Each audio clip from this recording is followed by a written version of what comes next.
So, before we get started with the review, a couple things. I want to have a quick update for you guys. I said yesterday in one of the videos that a hurricane is coming into my area, and I think by the time of this recording, it's like touching Florida as we speak. So, in the event that you don't hear from me for a few days, might mean it's not going to mean I'm dead, but it might mean, power's out and I'm going to be, decommissioned for a bit. So I wanted to bring this up first and foremost. I've taken all the precautions. I've done all I can. Now, as Tom Petty said, waiting is the hardest part. Anyway, so just thought I'd bring that up first and foremost. So we're going to talk about this now, and that is Spectacular Spider-Men. This was a book that I'm surprised it took so long Marvel to make, but they got the perfect person to do this. And that is, ladies and gentlemen, Greg motherfucking Weisman. The creator of a show, was kind of popular back in the 90s, I don't know, Gargoyles. Yeah, Greg Weisman Greg Weisman's doing a Spider-Man book, and he's writing Miles in it too? Excuse my giant throbbing erection. But yeah, so this comic is written, like I said, by Greg Weisman, and the artwork's done by Humberto Ramos. Now, Humberto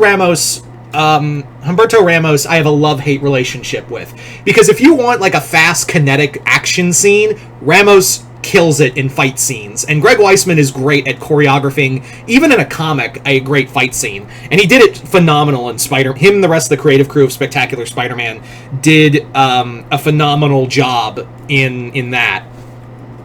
So if you want, and also some nice two-page spreads like these are also really good. But Ramos, when it comes to sedentary, quiet scenes, sometimes the face just doesn't look right. It feels weird. Sometimes he can be hit and miss. Sometimes he might do too much line work, or faces just might be just too crooked. There's one scene where one woman looks too much like a life doll or something. But when it comes to when Ramos is doing a scene like this, it's perfect. So again, I have a love-hate relationship with Humberto Ramos. It really just depends on what you give him to do. And I think Weisman gives him enough to do action-wise to really, even it out. But anyway, let's get with this story. So like I said, I'm surprised it took Marvel this long to come out with a Spider-Man title that had both Peter and Miles doing team-up stories. You'd think that would be, the perfect one. So yeah. And also, Greg Weisman knows a thing or two about Spider-Man because he's written a thing or two about Spider-Man in probably the greatest Spider-Man cartoon of all time. Do not fight me on this. You know it's all true. And I also feel like Weisman was using some plot lines that he wanted to do in Spectacular Spider-Man. I'm sure Greg XB3 will tell me. He's not Greg Weisman, by the way. My friend Greg XB3. He has worked with Weisman and knows inside track stuff. So, Greg will probably tell me that, yeah, that was probably the idea, that this is probably some stuff that he wanted to use in his comic. But what is it? So the story is that Peter and Miles have agreed to, at least once a week, hang out and just be friends. Peter's like, you're kind of like my young ward. I should be more involved in your life. And Miles is like, oh, cool, man. I like hanging out with you, too. But however, and it's supposed to be no Spider-Manning, or Arachinobatics, as Peter calls it. And no, it was Miles, excuse me. And Miles and him are trying to enjoy a coffee shop at a local college. And there you get to meet some characters that, again, you clearly know this is a Greg Weisman book, because he's the only person who gives a shit about Shashan. If you know that character, that's a deep cut. Also, Kenan Kong shows up. Kenny Kong. Kenny Kong was a character in the Ultimate Universe and was a supporting character in Spectacular Spider-Man, and he shows up in here.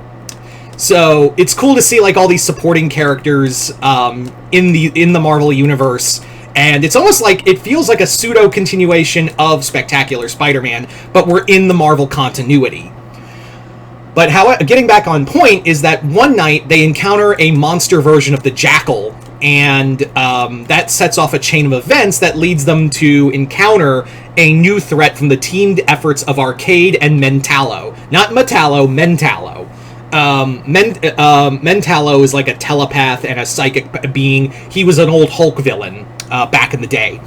And there's also another Spider-Man villain kind of pulling the strings on this. I don't want to spoil who, but it is like a Spider-Man villain that you're like, oh, yeah, it's a Weisman book. It makes sense for him to be here. Now, what I like about this book is that Jesus Christ, Greg Weisman knows how to write dialogue. I love the banter between Peter and Miles. I would actually love to see Weisman do a full Miles Morales comic. And I can just hear Josh Keaton with this Spider-Man. Like, I can just hear Josh Keaton again with this comic book. It's amazing. Spectacular, one might say.